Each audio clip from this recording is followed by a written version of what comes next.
బంగాళాఖాతంలో కదిలిన ఉపరితల ఆవర్తనం ఒక్కసారిగా ఏపీని చుట్టేసిందని చెప్పుకోవచ్చు. ఆకాశానికి చిల్లు పడిందా అన్నట్లు వర్షం విరుచుకుపడుతోంది. తీవ్రమైన గాలులతో రాష్ట్ర వ్యాప్తంగా వాతావరణం రూపురేఖలే మారిపోయాయి. అమరావతి వాతావరణ కేంద్రం ఇచ్చిన తాజా బులెటిన్ తీవ్ర కలకలం అయితే రేపుతోంది. జనాలు అప్రమత్తంగా ఉండాలంటూ కూడా అత్యవసర హెచ్చరికలనైతే జారీ అయ్యాయి.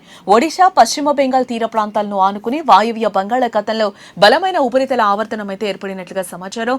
దీని ప్రభావంతో అల్పపీడనం బలపడింది. ఆంధ్రప్రదేశ్ వ్యాప్తంగా ఈ ప్రభావం చాలా స్పష్టంగా కనిపిస్తోంది.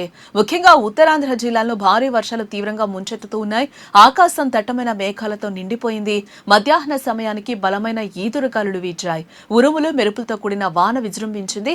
రానున్న 24 గంటల్లో పరిస్థితి ఇంకా తీవ్రంగా మారే అవకాశం ఉందని అమరావతి వాతావరణ కేంద్రం, రాష్ట్ర విపత్తుల నిర్వహణ సంస్థ స్పష్టం చేశాయి. గురువారం రోజున విశాఖపట్నం, అనకాపల్లి, పార్వతీపురం, మన్యం, శ్రీకాకుళం, విజయనగరం జిల్లాల్లో వాన తీవ్రత ఎక్కువగానే కనిపించింది.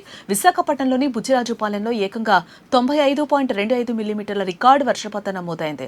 దీంతో ఆ ప్రాంతాల్లో లోతట్టు వీధులు పూర్తిగా జలమయమయ్యాయి. ప్రధాన రహదారులపైకి వర్షపు నీరు చేరడంతో వాహనదారులు, బాటసారులు నరకం చూశారు.